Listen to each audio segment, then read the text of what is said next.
Boot video series में आपका बहुत बहुत स्वागत है। दोस्तों, इस वीडियो में हम बात करने वाले हैं spring boot restful API exception handling के बारे में। एक्सेप्शन हैंडलिंग या एरर हैंडलिंग हम रेस्टफुल एपीआई में कैसे करते हैं, राइट। तो सबसे पहले हम इसे समझते हैं कि एरर हैंडलिंग क्यों रिक्वायर्ड है, राइट। तो पिछले कई एक वीडियो में हमने इस रेस्टफुल एपीआई के बारे में चर्चा किया है, राइट। तो यहाँ सबसे पहले ये जो एप्लीकेशन इसे हम स्टार्ट करते हैं, राइट। और हमारा रेस्ट एपीआई है करंट ऑपरेशन के लिए, right. And here I am using database MySQL. You can see ये माई सिक्वल का यूआरएल है और ड्राइवर नेम वगैरह डिटेल्स डेटाबेस माई सिक्वल का, right. So here you can see database table user underscore table is created in my database, right. If I could show you entity class, तो entity class में जो table name है ये basically ये table create हो गया है database में, बिकॉज प्रॉपर्टीज फाइल में हमने क्या दिया है, अपडेट दिया है। It will create database table. If table already not existing then this spring data API will create database table for us, और ऑलरेडी एग्जिस्टिंग है तो क्रिएट नहीं करेगा, राइट। तो डेटाबेस टेबल है लेकिन इसमें डेटा नहीं है। So let's create one user. तो पोस्टमैन मैं यूज कर रहा हूँ, and to create an user using RESTful API we have one RESTful API ये है, राइट। तो इसका URI ये है, राइट। एंड बॉडी में आपको जेसन भेजना होगा। So let me create. So ID I am not going to send because ID क्या है, ऑटो इंक्रीमेंटेड है, right. So just name age and DOB I am going to send, right. And if I run then let's see, just I'm going to make call send, and here you can see status okay and HTTP status 200, मतलब ये जो हमारा request है successful execute किया है database server side में, मतलब restful API invoke हुआ है successfully, right. And if I go to the database then you will see कि यूजर क्रिएट हो गया है with the specified details, right. now let's say I am not sending the name, right। Name मैं send नहीं कर रहा हूँ, सिर्फ मैं एज सेंड कर रहा हूँ और date of birth, right. Let's try to create record, right। Still it is saying 200 and okay message, right। If I go to the database and if I look, then here you can see name is null। if you look into this record, right, record जो second record है उसके लिए name नहीं है, तो this information is basically baseless, right. To whom age you are maintaining 40 and it is date of birth, right. There is no meaning for that without this attribute, name attribute, right. तो यहाँ पर validation जरूरी है। जैसे ही कोई request ऐसा आता है जिसमें एज नेम और डेट ऑफ बर्थ नहीं होता है, आप चाहो तो नेम और एज पर वैलिडेशन लगा सकते हो, डेट ऑफ बर्थ को छोड़ सकते हो, या तीनों मैंडेटरी कर सकते हो। तो this kind of validation should be on the place, right, ताकि इनवैलिड इंफॉर्मेशन डेटाबेस में सेव ना हो रेस्टफुल एपीआई के थ्रू। पहला तो दूसरा ये है गाइज कि लेट्स से कि I have a get API, right. So यहाँ पे आपको रियलाइज हुआ होगा कि वैलिडेशन कितना मैंडेटरी है रेस्टफुल एपीआई। दूसरा ये कि लेट्स से कि गेट एपीआई हमारा, राइट, गेट एपीआई रीड करने वाला, या तक कुछ अपडेट करने वाला है, नहीं तो रीड करने वाला है। तो इसी तरह से लेट्स से कि गेट एपीआई है, right, read user information bye ID, तो उसका जो URI है ये अपना है, right. So let's say I would like to fetch the information, right, about the user. तो गेट यहाँ से सेलेक्ट करना होगा HTTP मेथड, और ये URI है जहाँ वन क्या है, यूजर ID इंफॉर्मेशन जिसके लिए मैं फेच करना चाहता हूँ, पाथ एट्रीब्यूट है, right.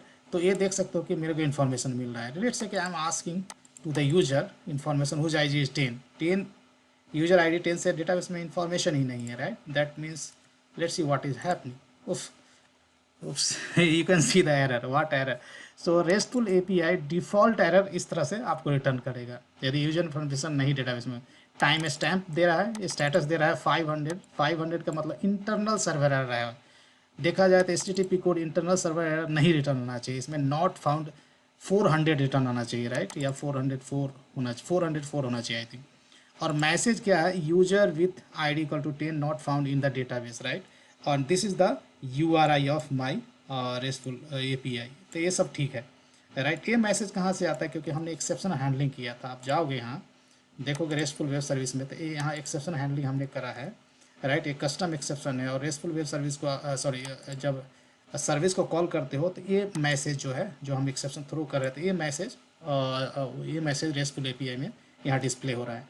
If look at the console पूरा इंटरनल सर्वर इसकी वजह से रिटर्न आ रहा है, क्योंकि हमने प्रॉपर एरर मैसेज हैंडलिंग नहीं किया है, राइट। तो यहाँ पर भी आपको बेसिकली सबसे पहले तो आप देखा जाए तो पोस्टमैन में जो HTTP स्टेटस है 500 गलत है, एरर मैसेज है वो भी गलत है, ये सब हम चेंज कर सकते हैं। तो वन बाय वन करते हैं। तो सबसे पहले जो एक्सेप्शन हैंडलिंग है, कस्टम एक्सेप्शन हैंडलिंग है, यहाँ पे हमने जो किया है ये, यहाँ पर इसको यहाँ पर अनोटेट कीजिए eight response status, at response status, right? And here value code you have to send something is called not found, क्योंकि रिसोर्स नॉट फाउंड है, तो इस तरह का एक्सेप्शन होना चाहिए। इतना चेंज करने के बाद हम फिर से रिक्वेस्ट भेजते हैं, देखते हैं कि क्या अब मेरे को मिलता है। नाउ यू कैन सी कि टाइम स्टैम्प पहले जैसा यहाँ स्टेटस 404 आ रहा है, राइट। और ये मैसेज नॉट फाउंड है, तो मीनिंगफुल है, राइट। इस तरह का मैसेज होना मीनिंगफुल है। और मैसेज जो एक्सेप्शन थ्रू कर रहा है वो, और रेस्टफुल एपीआई, ये जो पूरा ट्रेस में पूरा ये जो सर्वर साइड का पूरा इंफॉर्मेशन है मतलब स्टैक ओवरफ्लो जैसा पूरा मतलब जो स्टैक है पूरा इंटरनल, जो आपका जो सर्वर साइड का जो पूरा इंफॉर्मेशन फेच करके ला रहा है, ये नहीं होना चाहिए, राइट। तो इसको मतलब हैंडल करना, इसको प्रॉपर इंफॉर्मेशन यूजर को सेंड करना बहुत ज़रूरी है, राइट। तो यहाँ पर आपको एक्सेप्शनल हैंडलिंग कोड लिखना होगा, राइट। तो यहाँ पे सबसे पहले तो है कि आपको कोई भी इंफॉर्मेशन पोस्ट करे, पोस्ट रिक्वेस्ट से इंफॉर्मेशन भेजता है, तो इन सारे फील्ड को हमें मैंडेटरी करना है, राइट। तो इसके लिए आपको क्या करना होगा, आपको डिपेंडेंसी ऐड करना होगा क्लास पाथ में। ऐड डिपेंडेंसी में यहाँ जाकर hibernate something is called hibernate validator, hibernate validator का डिपेंडेंसी, हाइबरनेट वैलिडेटर, राइट। ये डिपेंडेंसी हमें ऐड करना होगा। तो इसके लिए भी स्प्रिंग बूट ने रखा है स्प्रिंग बूट स्टार्टर वैलिडेशन, ये डिपेंडेंसी सबसे पहले हमें ऐड करना है, right. So just I am going to add this dependency so that we can do kind of validation on the entity class, right? So I go to the pom.xml and I'm going to put this dependency. You can put anywhere, right? यहाँ पे मैं डाल देता हूँ and just save it so that all the dependency will be loaded and added in the class path. अब उसके बाद क्या करना है, आपको जाना है एंटिटी क्लास में, यहाँ वैलिडेशन करते हैं। जैसे नेम फील्ड को हमें मैंडेटरी करना है, राइट।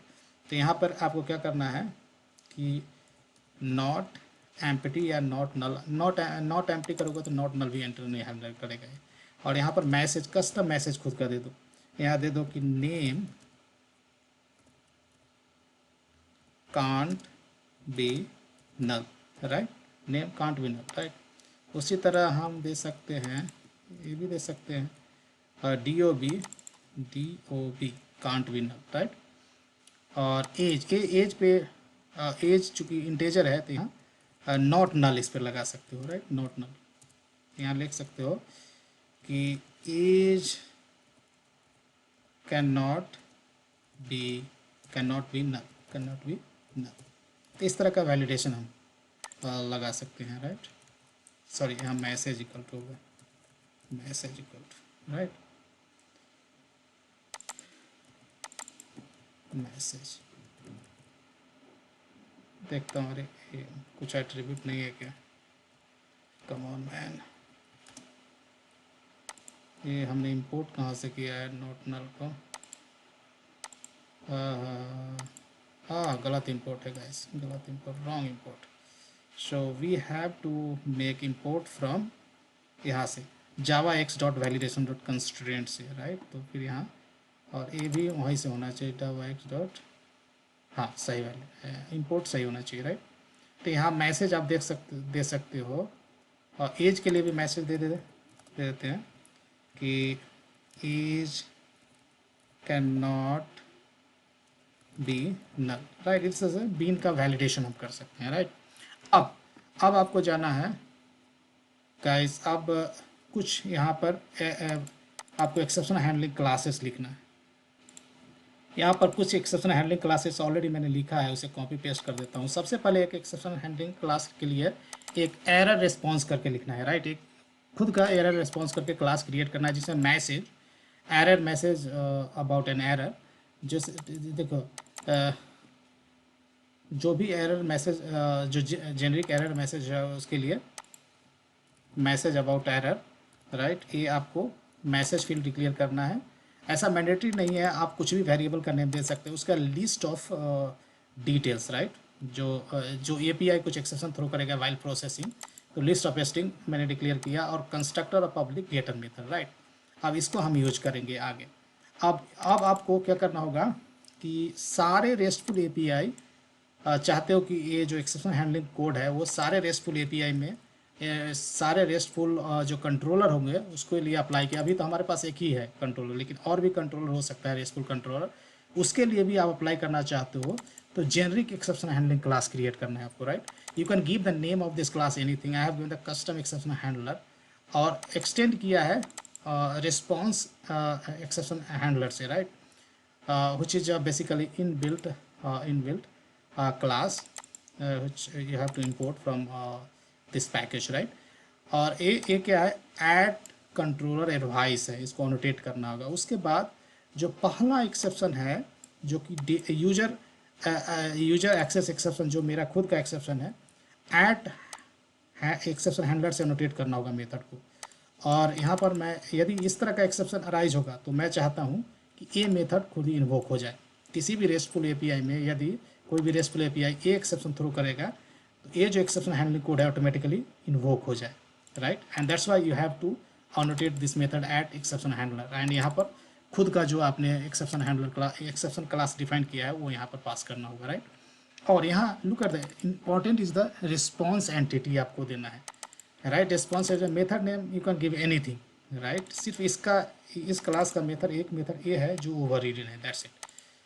तो यहाँ पर मैं क्या कर रहा हूँ गाइस, यहाँ पे मैं कर रहा हूँ दो चीज़ पास। एक तो यूजर डेटा एक्सेप्शन जो हमारा खुद का एक्सेप्शन है वो पास किया, यहाँ पर वेब रिक्वेस्ट पास कर रहा हूँ, राइट, वेब रिक्वेस्ट। और यहाँ डिटेल्स में मैं क्या कर रहा हूँ, जो एक्सेप्शन है ये मेरा, उससे एक्सेप्शन को फेच करके इसमें ऐड कर दिया हूँ। जो भी एक्सेप्शन आएगा इसमें ऐड हो जाएगा।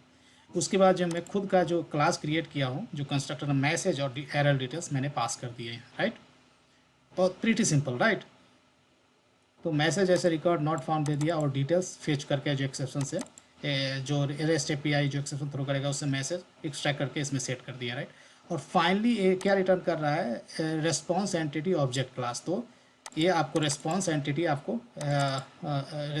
रिटर्न करना है, जहाँ ये एरर जो मेरा खुद का एरर है, जो एरर मैसेज और एरर डिटेल्स कंटेन कर रहा है, और HTTP status not found, right. तो जहाँ भी कोई भी बंदा रेस्ट एपीआई को इन्वोक करने की कोशिश करेगा और एंटिटी नॉट फाउंड होगा, मतलब विद द प्रोवाइडेड आईडी, तो एक्सेप्शन थ्रो हो जाएगा, राइट।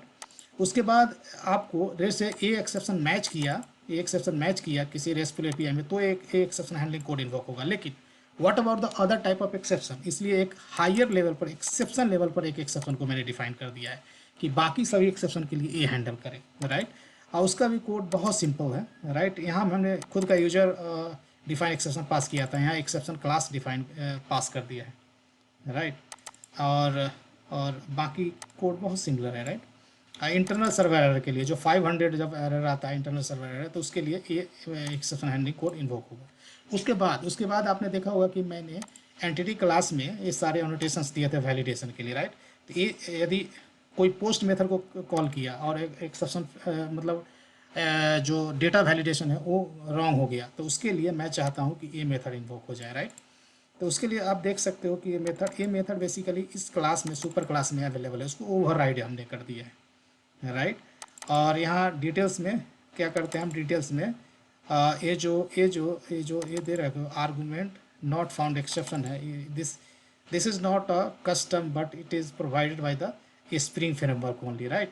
तो इससे क्या करना होगा, लेट्स से कि आपका जब पोस्ट मेथड कॉल होता है और मल्टीपल फील्ड वैलिडेशन फेल होता है, लेट्स से किसी ने नेम भी एम्प्टी भेज दिया, एज भी नल भेज दिया, तो ये सारे एरर को मुझे क्या करना है, इससे एक्सट्रैक्ट करना होगा। ऑटोमेटिकली स्प्रिंग इसमें पॉपुलेट कर देगा। तो इस पे गेट बाइंडिंग रिजल्ट्स कॉल करना है गेट ऑल एरर्स, तो सारे एरर्स को ट्रीट कर करके इस लिस्ट में हमने ऐड कर दिया, राइट। और फाइनली देख सकते हो कि बाकी कोड तो वही है जो ऊपर हमने कोड किया है, राइट। एरर रिस्पॉन्स यहाँ मैसेज दे दीजिए और एरर डिटेल्स पूरा इसमें डाल के और फिर रिस्पॉन्स एंटिटी हमने रिटर्न कर दिया, राइट। लेकिन एक कब इन्वोक होगा, इसके लिए आपको कुछ कुछ आपको चेंजेज करने होंगे रेस्ट एपीआई में। तो हम चलते हैं रेस्ट कंट्रोलर में, और ये जो मेरा है सबसे पहले तो यहाँ ये जो है इसको थोड़ा चेंज करना होगा आपको, राइट। यहाँ पर क्या करना होगा आपको, instead of returning simple entity class, इसको थोड़ा चेंज करना होगा आपको। तो इसको मैं करता हूँ कमेंट, इसका इम्प्लीमेंटेशन हमने पहले से करके रखा है just to save some time, ऐसे अब हो जाएगा, राइट। रिस्पॉन्स एंटिटी, तो instead of returning simple entity class object, आपको क्या करना होगा, रिस्पॉन्स एंटिटी में रैप कर देना होगा, राइट। और लेट से कि ये मीडिया टाइप, लेट से कि ये रिटर्न कर रहा है जेसन रिटर्न कर रहा है, ये देना कोई ज़रूरी नहीं है, by default Jason he return करता है। और यहाँ एंटिटी नॉट फाउंड जो अपना एक्सेप्शन है, इसके जगह पे एंटिटी नॉट फाउंड के जगह पे अपना एक्सेप्शन क्या है, user not found exception, right. So I have to write user not found exception, right. क्या है भाई, अपना जो है, अरे यार ये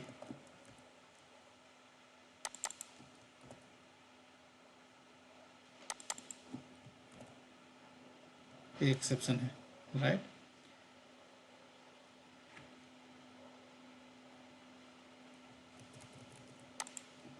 और ये एरर इसलिए दे रहा है गाइस कि मुझे सर्विस क्लास में जाना होगा, और सर्विस क्लास को हमें क्या करना है, ये सब एक्सेप्शन हैंडलिंग है, ये सब मैं हटा देता हूँ यहाँ से। अब ये सब एक्सेप्शन हैंडलिंग की कोई ज़रूरत नहीं है गाइस, ये सब की कोई ज़रूरत नहीं है, ये सब की कोई ज़रूरत नहीं है।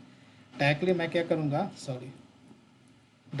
क्या करूँगा, इसकी भी कोई ज़रूरत नहीं है, डायरेक्टली मैं ए रिटर्न कर दूँगा, राइट। ये रिटर्न, बाकी एक्सेप्शन हैंडलिंग कोड होगा, सिंपल इतना कर देना है आप, राइट। तो इसकी कोई ज़रूरत नहीं एक्सेप्शन हैंडलिंग की, exception handling restful web services, और इसका रिटर्न टाइप चेंज कर देना होगा, राइट। तो यू विल सी कि अब एरर चला गया, राइट। तो instead of returning simple entity object, इसको रैप कर देना है रिस्पॉन्स एंटिटी में, राइट। और उसके बाद आप देख सकते हो कि service dot find user by ID, right. और आईडी पास करके यदि ये रिटर्न किया तो ठीक है, ये दो कंडीशन, या तो सक्सेसफुली एंटिटी रिटर्न करेगा, राइट, जो ऑप्शनल रिटर्न कर रहा है ऑप्शनल, और एक्सेप्शन भी थ्रो कर सकता है यदि विथ स्पेसिफाइड आईडी, यदि नहीं एंटिटी रहा डेटाबेस में तो एक्सेप्शन थ्रो करेगा। जब एक्सेप्शन थ्रो करेगा तो इस पर मैंने ऑप्शनल पे कॉल किया और एल्स थ्रो, और एक कोड तभी एक्सिक्यूट होगा, ये जो कोड, जब एक्सेप्शन थ्रो करेगा, राइट। और एल्स थ्रो में आप देखोगे कि ये क्या ले रहा है, सप्लायर ले रहा है। सप्लायर क्या है, एक गेट मेथड है, जो कि जो गेट मेथड का implementation as a lambda expression आपको प्रोवाइड करना होगा, क्योंकि सप्लायर फंक्शनल इंटरफेस है, right. That's why I did this one, right. और एक्सेप्शन नहीं आया तो इसमें या तो ये सक्सेसफुली इन्वोकेशन हुआ था, यूजर ऑब्जेक्ट रिटर्न करेगा, यदि एक्सेप्शन आया तो ये रिटर्न करेगा आपको, राइट। हर केस में यूजर में जो डेटा आ रहा है उसको मैं क्या कर रहा हूँ, response entity dot okay message के साथ बॉडी को कॉल करके इसको मैं रैप करके रिटर्न कर दे रहा हूँ, राइट, बॉडी में डाल के रिटर्न कर दे रहा हूँ। तो अब देखोगे कि एक्सेप्शन हैंडलिंग बहुत ही स्मार्टली होगा। अब मैं जाता हूँ इसमें थोड़ा सा और गाइज, इसमें थोड़ा सा और, हाँ, इतना तो हुआ, इसके लिए हुआ गेट के लिए। अब मैं जाता हूँ और गेट मेथड को इन्वोक करता हूँ, तो देखेंगे कि एक्सेप्शन हैंडलिंग अब ज़्यादा अच्छा से होगा। लेट से 10 के लिए मैं फेच करना चाह रहा हूँ और एक्सेप्ट यहाँ सेंड किया, तो आप देख सकते हो कि message record not found and details में user not found with I D equal to 10, कितना अच्छा कस्टम एक्सेप्शन आ रहा है। तो ये तो गेट मेथड के लिए किया, ये पोस्ट के लिए मैं करके दिखाया था, बाकी के लिए आपको खुद करना है। तो पोस्ट के लिए आपको क्या करना है गाइज, यहाँ पे ऑलरेडी मैं हाइबरनेट रिलेटेड डिपेंडेंसी ऐड करने का, हाइबरनेट वैलिडेटर डालने के बाद, डिपेंडेंसी डालने के बाद, ये सब हर एक एट्रीब्यूट को मैं वैलिडेशन कर रहा हूँ। आप चाहता हूँ कि ये सारे मैसेज अप्लाई हो जाए, राइट। तो इसके लिए क्या करना होगा गाइज, यहाँ भी थोड़ा सा आपको चेंजेज करने होंगे। चेंज ये करना होगा कि यहाँ क्रिएट को कॉल करने के बाद यहाँ रिटर्न टाइप मैं चेंज कर देता हूँ, ये सब की कोई ज़रूरत नहीं है, आप ये सब हटा देता हूँ। और ये बंदा रिटर्न क्या करेगा, यूजर ऑब्जेक्ट रिटर्न करवा देता हूँ मैं, मतलब सक्सेसफुली क्रिएट हुआ तो यूजर ऑब्जेक्ट रिटर्न कर दो, राइट। और मैं वापस आता हूँ यहाँ, और यहाँ क्या करता हूँ, जैसा कि यहाँ किया था, ये भी क्या करेगा, ये क्या करेगा, एंटिटी ऑफ यूजर रिटर्न करेगा, ठीक है ना।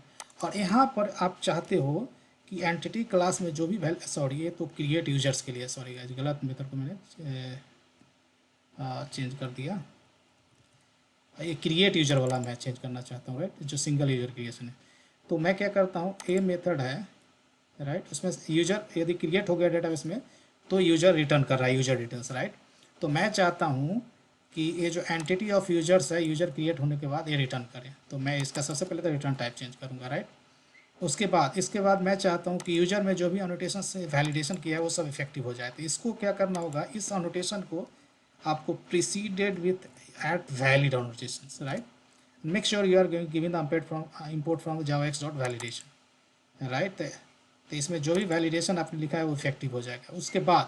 उसके बाद यहाँ रिटर्न क्या करना है आपको, उसके बाद ये बंदा रिटर्न क्या कर रहा है, user object, right, user object return कर रहा है, यहाँ भी यूजर, यहाँ भी यूजर, तो यहाँ एक यूजर ऐसे दे देता हूँ। उसके बाद ये रिटर्न क्या करेगा, I would say return response entity dot okay message, okay okay simple okay and that, इसके बाद बॉडी है, राइट, बॉडी, तो बॉडी में मैं रिटर्न कर देता हूँ ये यूजर। तो अब क्या होगा गाइस, ये जो रिस्पॉन्स क्या है, that I wrapped with the response entity, right. तो जब भी, और इसको मैंने प्रीसीडेड विथ एट वैलिड किया है, तो इसमें कोई भी वैलिडेशन फेल होगा तो सारे वैलिडेशन को, तो क्या होगा कि ये जो एरर हैंडलिंग कोड मैंने लिखा है अभी अभी, ये जो लिखा है एरर हैंडलिंग कोड, जो सॉरी सारे सभी को मैं सेव कर देता हूँ कंट्रोल शिफ्ट एस करके।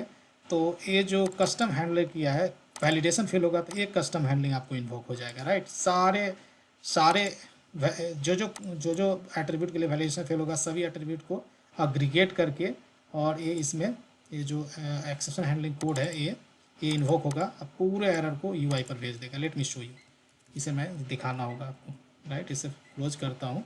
अब मैं जाता हूँ और यूजर क्रिएट करने की कोशिश करता हूँ, ठीक है ना, पोस्ट सर्विस से I will select post and let's say create user है, right, create user and body में लेट्स से कि मैं नेम नहीं देता हूँ, राइट, सिर्फ एज एंड DOB देता हूँ, एंटर प्रेस करता हूँ तो लुक एट हियर, यहाँ पर why it is not coming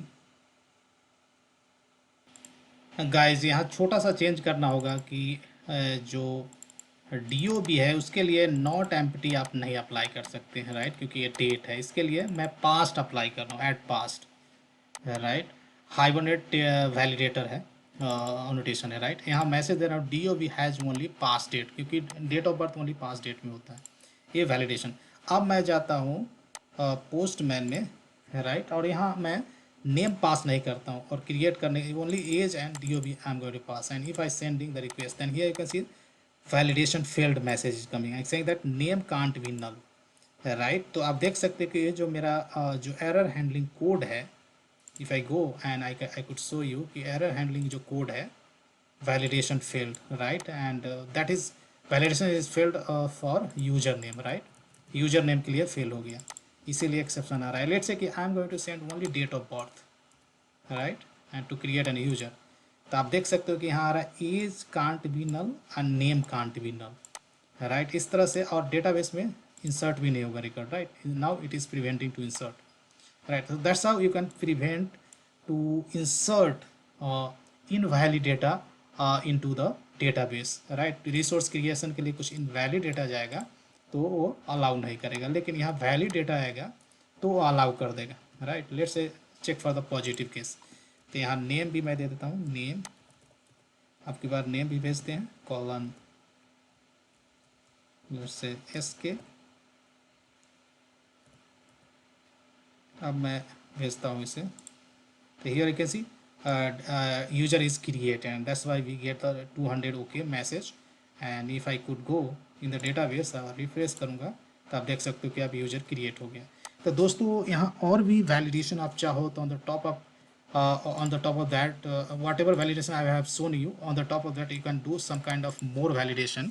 और भी चीज़ें मैं देखूंगा तो वीडियो काफ़ी लंबा हो जाएगा, ऑलरेडी वीडियो काफ़ी लंबा हो चुका है, राइट। तो बेसिकली आप चाहते हो कि आपके जितने भी कंट्रोलर है, रेस कंट्रोलर सभी के लिए जेनरिक एक्सेप्शन हैंडलिंग हो, तो सिंपली आपको अलग से क्लास क्रिएट करना होगा, उसको एनोटेट करना होगा ऐड कंट्रोलर एडवाइस से, ठीक है ना। और यदि आपका कोई रेस्ट एपीआई जैसे डेटा एक्सेस एक्सेप्शन, जैसे मेरा रेस्ट एपीआई देखोगे तो गेट वाली, right, data access exception throw कर रहा है, जैसी इस तरह का मैचिंग एक्सेप्शन होगा तो करस्पॉन्डिंग एक्सेप्शन हैंडलर आपका इन्वोक हो जाएगा, राइट। उसके बाद बाकी के लिए जेनरिक एक्सेप्शन के लिए एक्सेप्शन इधर मतलब टॉप लेवल एक्सेप्शन है, तो जेनरिक के लिए मैंने ये डिफाइन किया है।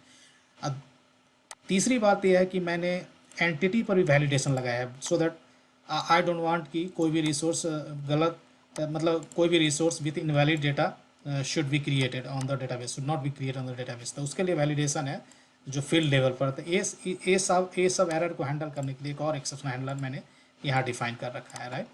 तो दोस्तों इस तरह से आप अपने रेस्टफुल एपीआई में रन टाइम एरर या एक्सेप्शन हैंडलिंग कोड आप इम्प्लीमेंट कर सकते हो, राइट।